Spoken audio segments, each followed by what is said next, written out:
Jim, that question about where should parents be worried? Yeah, this certainly isn't like maybe previous generations or time periods. My think of my grandparents; they had to worry about their sons. Uh, you know, Once the Korean War was over, it was more than likely they're going to be stationed in Japan or in Europe. That was the same, after 75 or 73, I Mhm. guess, is when the combat troops came out of Vietnam, right? And so for, a generation or more, 2 generations, the idea of going into service meant that you were going to Mhm. be based either in the US or in Europe or in Japan or Korea, right? Maybe be on an aircraft carrier, on a submarine, and that anything that was combat was going to be related, particularly in the 90s. Anything that was going to, or late 80s, 90s was going to be minimal. It was going to be humanitarian oriented, right? So Somalia, even the way they described the wars in Yugoslavia was as a humanitarian effort, and it was limited. It was minimal. Not if you were there, it certainly wasn't, but in the larger context, against the scale and scope of other American wars, I think a lot of people, when I was in high school, and I was a senior in high school during the first Iraq War, so the Persian Gulf War, as it's called, 1990, 1991. And the way that was handled, it was so kind of in and out. The American Mhm. government seemed to make it clear that we weren't going to stay. Famously, Dick Cheney vetoed, sending the troops to Baghdad. Right? And the same thing too. I think when I was in high school, it was Panama.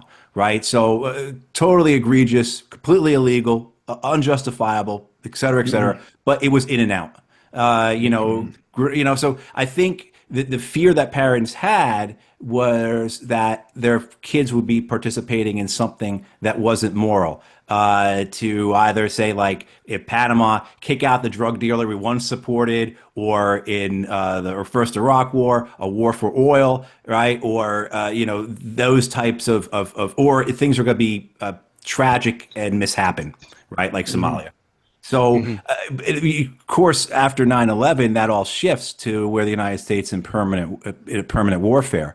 And so parents have to have the understanding for 2.5 decades now that their child will be sent someplace that will receive rocket fire or mortar fire, or their child may get hit by a suicide bomber, right? So not even conventional warfare in the sense that people understood it from watching televisions and the movies, but this asymmetric guerrilla type warfare that was really scares people. And so I think for many parents over the last 2.5 decades, that's what's been confronting them. And then certainly now it's no different. I think there's actually one major difference. I'll get to in a second. But whether their children would be sent to war in Europe against Russia, whether their children would be sent to war to overthrow the Venezuelan government, whether they'll be sent to the Middle East, either for a war in Iran or to help the Israelis with their ethnic cleansing in Gaza and the West Bank, as well as just the host of other potentialities. I mean, if people watch the news, it's the banging on about we have to go to war with China. That's been present for decades now. If people recall Condoleezza Rice, when she came in as George W. Bush's national security advisor, she said her top priority was China. So this is something Mhm. that's not right, not new either.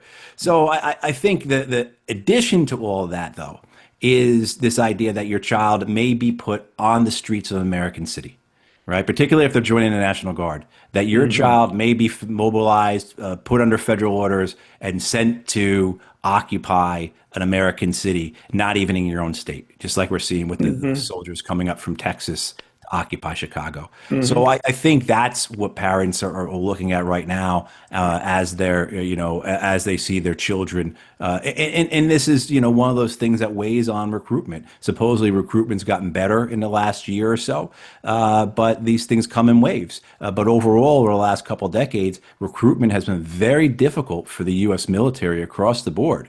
And there's, certainly there's no sense in There's no sense that that will change trend wise over time. You may see a bump now, but I suspect it will go back to the same recruiting issues they've had. Yeah. So, so I was going to say is particularly if your child is a young woman, or yeah, particularly if you're not white. You know, why would you send Right. your children if you come from a black or Latino family, or your child, you have a daughter? Why would you bless off on them going into this military that, as Mm. we see, they seem to be happy to not recruit those or to fire those or shed those from Mm. the military who don't fit the white Christian patriarchal right form Mm. that our leadership seems to want right now. Well, and with the they and budget, they with and they can't be overweight. No, no. well, I mean, but which not with now you get into headset, recruiting specifics, right? right?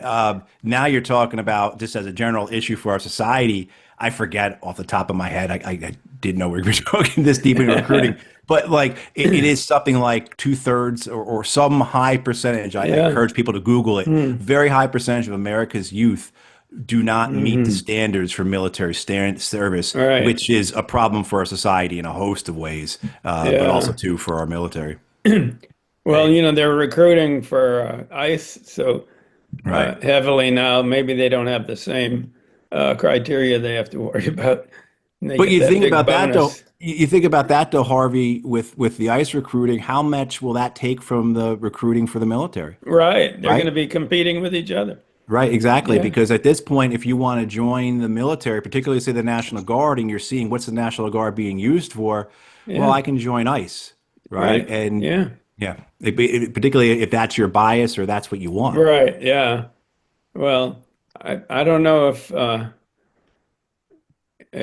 people of color are going to be uh, first choice for ICE, but considering Trump, but who knows? Yeah. Yeah. I mean, certainly. Um, what they're looking for, or they're looking for the brutes, right? Yeah. They're Right. looking for Yeah. thugs and goons. They're looking for the Right. Yeah. equivalent. I mean, I know this has been we've used this a million times now, but the comparison Hmm. to say the SA in Germany, right? Hmm. The brown shirts of that time, Mussolini's cadres, Franco's cadre. I mean, like the thugs, the goons, those who are the Yeah. worst among us. That's who they seem to want to recruit. Those Hmm. who go back to what Dostoevsky says in The House of Dead about who find blood and power intoxicating, and how Hmm. tyranny is organic. And once you get a taste of it, it's really hard to shed that. So Hmm. you look at who they're trying to recruit for ICE, who they want to get into the National Guard, the goal of having not just a white Christian patriarchal military, but a white Christian patriarchal government, right? Hmm. Hierarchy in this country. That's the way things fall out. Hmm. Those are the people they're trying to get. So I think there is not that big a concern among the civilian leadership in the U.S. government about recruiting, because I think that they feel that if they don't recruit the women and the minorities that they once did, oh well, that's fine. That's what we want, because now our force is better. It's efficient. It looks like Right. us, etc. Right? Yeah. And then of course there's the other aspect of it too, where you see these guys are so heavily integrated with the technology side of this, the technology bros, as they call them, right? The guys at Hmm. Palantir and Anduril and all Hmm. these high tech companies that are involved in policing, in the military, in national security. The idea being is that we don't need as many men Hmm. because we've got this technology. So if we Yeah. can have a smaller force, whether it be for law enforcement, whether it be for the military, that is ideologically consistent with what we believe our revolution needs Hmm. to attain, because these guys are revolutionaries, right? We would call them reactionaries, but they see themselves Hmm. as revolutionaries. Right. Well, they're probably fine with a smaller force that fits what they envision, Hmm. because one, again, it's be ideologically correct, so then they'll be better at what they do, according to them, and then the other side is the technology will help them out.